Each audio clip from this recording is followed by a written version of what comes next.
जय शिवराय मित्रांनो, पाटील फिटनेस 70 मध्ये आपलं सर्वांचं सहर्ष स्वागत.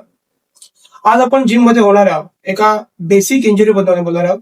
तो वर्कआउट आपला आहे शोल्डरचा वर्कआउट. चला बघूया आपण ती इंजुरी कशामुळे होते आणि त्याला पर्याय काय असेल. तुम्ही हा जो वर्कआउट बघताय, हा वर्कआउट तुम्ही प्रत्येक जिम मध्ये बघित असाल. याला म्हणतात बिहाइंड द नेक वर्कआउट. शोल्डरचा वर्कआउट आहे हा वर्कआउट आहे. याच्यानंतर बरेच जण बार्बलने सुद्धा बिहाइंड द नेक वर्कआउट करतात. तर याच्यामध्ये आपलं शोल्डरची इंजुरी होण्याचे चान्सेस बहुत जास्त असतात. याचं कारण काय, सायंटिफिक रिझन त्याचं काय बघा. तर हा आपला बॉल सॉकेट आहे.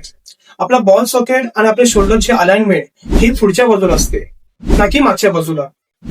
तर आपण जेव्हा बिहाइंड द नेक जेव्हा शोल्डर करत असतो, तेव्हा आपला इनडायरेक्टली आपला जो बॉल सॉकेट आहे, त्या बॉल सॉकेटवर अफेक्ट होऊन हा बॉल सॉकेट इंजुरी होण्याचे चान्सेस खूप जास्त असतात.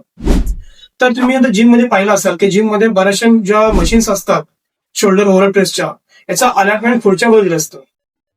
तर आपला शोल्डर ओव्हर प्रेस हा नेहमी फ्रंट ने करत असतो, ना की त्या मागच्या बाजूने.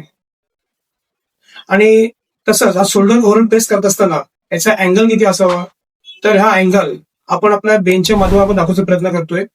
तर हा अँगल हा अशा प्रकारे असावा, तो 90 डिग्री मध्ये पण नसला पाहिजे, की जेणेकरून आपल्या शोल्डरला इंजुरी होईल. त्यानंतर अशाच प्रकारे तुम्ही हा बार्बलने सुद्धा शोल्डर ओव्हर प्रेस करू शकता. त्याला पर्यायी नाव आहे मिलिटरी प्रेस. तो अशा प्रकारे आहे. तर आणि तुम्ही बऱ्याच वेळा काही चॅनल्सवर मोठे मोठे बॉडी बिल्डर्सला बिहाइंड द नेक मारताना पाहिलं असेल. तर बिहाइंड द नेक मारते वेळेस त्यांचा अँगल, त्यांचा फॉर्म, त्यांचे रिपिटेशन, त्यांचा वेट हे त्यांच्याप्रमाणे त्यांनी तयार केलं असतो.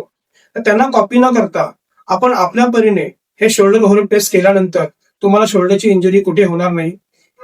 तर हा व्हिडिओ तुम्हाला नक्की आवडला असेल तर या व्हिडिओ नक्कीच लाईक करा, सबस्क्राईब करा आणि अशा नवीन नवीन व्हिडिओसाठी आपल्या चॅनलला फॉलो करा. जय शिवराय.